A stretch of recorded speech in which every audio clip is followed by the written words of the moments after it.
Hi, I wanted to make a video for people out there who think of themselves as introverted or unusual, different, maybe very much in your head. Maybe you feel like you don't know what the rules of the world are and you just don't get along with other people. Maybe you have trouble with big groups, but you're kind of okay one-on-one. But even then you have this sense that people have things in their mind or people have ways of behaving, things like that, and you don't know how to deal in a way, or maybe you get a lot of anxiety when you're in social situations, and you want to know how to change yourself. You want to go from being an introvert to an extrovert, or maybe not even an extrovert, but whatever you think society is defining as normal, right? Or maybe you like yourself. You like the fact that you're entirely up in here, but you want to know how to fake it, right? You want to know how to be in a situation and have some sort of control over it. So that's kind of what I want to talk about. And to preface why I want to talk about this, I am an introvert. I am an introvert, which probably surprises some people because, hey, look, I grew up, in a sense, on the internet, right, on YouTube. I have been a social media person for a long time. I'm getting out of that, have gotten out of that. Incredibly shy, which can be surprising because I stand up in front of large groups of people and say things that are on my mind. I'm paid to write and speak and teach and to do all these things that involve putting stuff out into the world, right? So what happens is that people will see a job like mine or like others and say, oh, well, that person's extroverted. That's how they're able to do that job. They're wired in a certain kind of way, and I'm not like that, right? I'm not wired to be that kind of person, so I'll never be.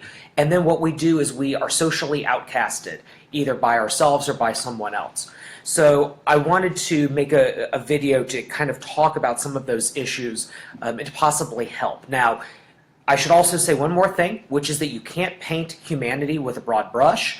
There are different kinds of situations, different types of things that are going on in people's lives. People are kind of in different places, different types of sort of mental wiring, physical lifestyle,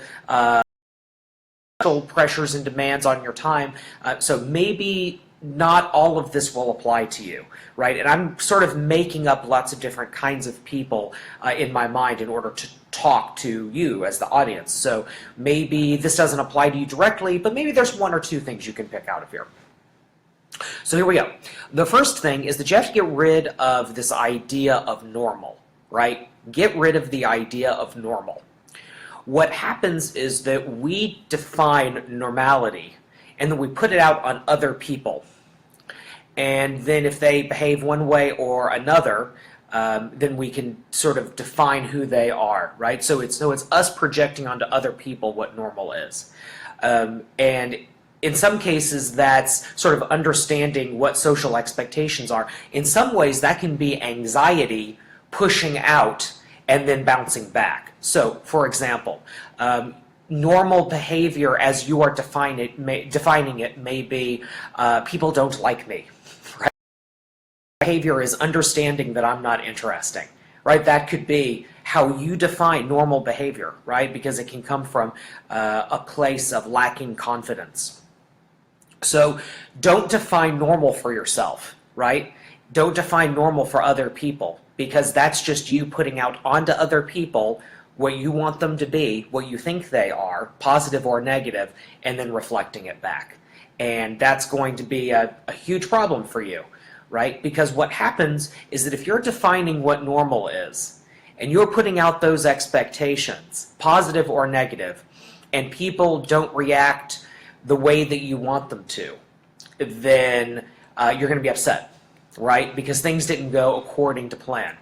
So that's something you need to think about. Don't define normal from yourself. There are social norms. There are social expectations. One of the best ways to do that is to use your introverted skills to observe other behavior. Now again, you have a non-judgmental way. So for example, you may go to an event and see people kind of mingling in groups, talking about different things, and you may say, well, okay, well, that's those extroverted people, right? They're able to go to the cocktail party. They're able to go to the church, to wherever. I'm not that person, so I can never have that. You have to, in a sense, be like an anthropologist. And that's an introvert skill. Introverts are very good at observing other behavior. The problem that introverts have is that then they create a wall where they say, okay, this is what, again, the normal people do. I'm not that, therefore I will never have anything. And I need to go find my people, right? And that's, again, that's that low self-esteem playing itself out as either being introverted or extroverted. Low self-esteem likes to trick introverts into thinking that they will never have whatever they think extroverts have. So step back from the situation, observe where you are, observe other people. And then, this is a very important thing, find a role model. Find someone to model yourself after. Great example, albeit a strange one coming from a rabbi, Hugh Hefner. So Hugh Hefner, when he was in his teens, had a dream girl. He had this woman that was just, he thought was just absolutely perfect, and she ended up dating his best friend instead. So he changed himself. He started getting very interested in men's clothing. So he would subscribe to Vanity Fair and other magazines of the time and look at, what's the sharp way to dress. He would start learning more about things like jazz music, popular culture, the news, and he groomed himself. Now, here's where a lot of people will get upset. They'll say, no, I'm not a poser. I'm not gonna pretend to be something I'm not. I love anime and computers and whatever, right? Horror movies. And I'm not going to change that. I'm not going to suddenly pretend that I like whatever, some TV show that everybody watches. I'm not going to pretend to be something I'm not. That's not what it is. It's taking the best qualities of another person and grooming yourself based on those best qualities. And by the way, you can pick from lots of different kinds of people. You can find different kinds of role models, different kinds of people in the area that you want to develop and integrate that. So it's not about pretending to be someone you're not. It's about integrating other people's positive skills and positive traits into you. So, for example, the rabbi previous to me at Bonei Kodesh was fantastic at listening to people. He talked a lot, and he yelled, and he interrupted, and that was his style, and I loved him. He was great. But if something serious was going on, he would just sit and be silent. He didn't necessarily try to offer up advice until someone asked, what would you do? Now, again, this is my experience of an individual, right? And different kinds of people have different kinds of experiences. But I remember thinking how powerful that was. Because I'm the kind of person where I think I'm supposed to offer up solutions to everything. And then from him I learned, okay, no, actually you're supposed to sit back and listen. That is normal, to sit back and just listen and give people the opportunity to vent. So that's one example.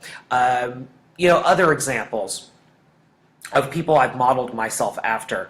I had a very terrific boss for a couple of years who was great at motivating people. He was great at presenting his ideas through you, meaning he would wait for you to come to the same conclusion that he did and then inject himself, right? So that's a skill that I learned from him.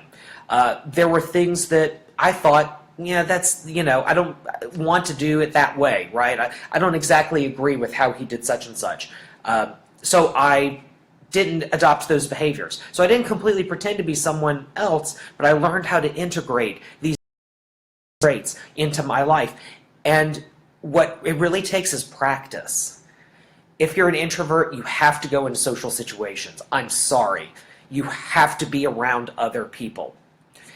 There's a trend right now, and it happens because of social media, where we are beginning to praise people for traits that at one point in the past we thought of as quirky or weird or abnormal or whatever, and we're saying, no, that's a good thing. Like, the way you are is good. Now, I like that because I like the tent to be big. and I like to recognize what people have to offer to the world. But here's the thing. The world isn't really designed for sitting at a computer and scrolling Facebook all day. The world is not designed, and beautiful, full lives aren't designed for sitting and watching TV all day or being terrified of the house, right? Life is out there. Life is not here. Life is out there. So if there are things that are preventing you with sort of the introversion from really being out among people, you have to just break yourself of it. And the key is just constantly being around people. And yes, it's draining.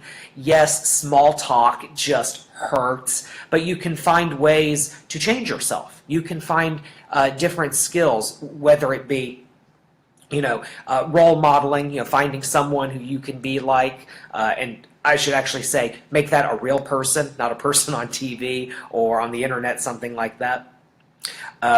Find that person you can model yourself after. Force yourself into situations where you have some sort of responsibility. So volunteer for things. That's a great way to begin the process of breaking yourself of that fear of other people and those troubles with communicating, is just to force yourself to be in situations. Again, you can't do it like this. I guess one more thing that I'll add to this, how to deal with sort of your own introversion. One of the things you can do is you can force extroversion. So let's say you're at a meeting of some kind, right? You agree to volunteer, and there's 2 or 3 people standing around, and you're waiting for something to get started, and it's that awkward moment where you just kind of want to hide in the corner and be on your cell phone. Go right up to that group and say, "Hey, how's it going?" Just force yourself, just like a tractor beam. Just go right in there and go, "Hi, how's it going? I'm Kevin, I'm Steve," whatever. And what will happen is suddenly people will say hello to you and they will engage with you. And when they want to talk about things like the weather or the news or whatever, just be interested.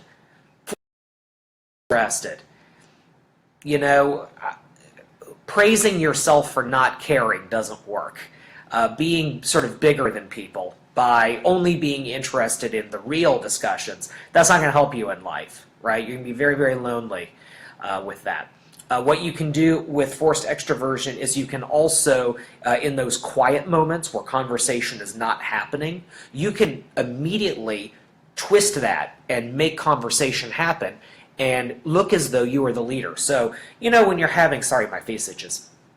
When you're having a conversation with, let's say, 3, 4 people before an event starts, or you're at a party, there's always that moment where there's the lull, right? So you're talking, and then everyone just goes, "Yeah," and it's like the quiet moment, and then it's the question of who's going to bring up the next topic. So what you can do as a skill set is you can always carry a deck of 5 things, right, that are appropriate conversations to have situations. So one is things that happened in the news. You're going to go to an event, you're going to need to socialize. Hey, look on Washington Post, look on Slate, New York Times, Google. Find out what are the top 5 things going on. And just say, "Hey, has anyone heard about blank?" Right? Easy conversation starter. The second would be something like complimenting someone. Saying like, "Oh, where did you get your dress, by the way?" Or, I saw your shoes. Those are great. I'm trying to buy a new pair of hiking boots as well, right? Noticing things about people. So not necessarily compliments, but just noticing things about people is another great skill set to include in this type of thing. And then the third is your environment. So you're at this event, this meeting, this party. Wow, those lampshades, those are great, right? You can do things like that. Noticing people, noticing your place, and then the news, right? Or another one is if you're there in sort of a purposeful way. Let's say it's a church function, synagogue, mosque. You can always say, "Hey, is the potluck next week? Oh, is anyone going to that river cleanup that we're doing?" You're not saying that you're going, you're asking a question, and it's going to generate some conversation, and you are the one who started it. And since you are the one who started it, it means that you're the extrovert suddenly, So lots of things here, and I know I'm just spitting them out, but number one, don't define normal, right? Don't decide what you think normal is, put it on other people, and then blast it back at yourself as a way of defending your low self-esteem. It's one way. Number two, you have to force yourself to have some kind of role models. You have to integrate positive traits that other people have, things that you admire, even if it's something as simple as the way people dress. You see someone and you say they look very confident, start dressing like them. You see someone who always has a good thing to talk about, is always able to break into those conversations, listen to what they talk about, and then use that as a skill. You're an introvert, you know how to listen. You just don't know how to apply it yet, so apply it. The third thing is to force yourself to go into social situations, albeit very uncomfortable, and you can always use those three things to start a conversation, right? Compliment the place, comment on the person, and then the news. Fourth thing would maybe be if you knew something event-oriented that was going on and asking people if they're going. So you as an introvert can do it. I promise I'm an introvert and I do one of the most extroverted jobs possible. So it can be done. If you want to talk about it, rabbi@rabbipatrick.com. Thanks.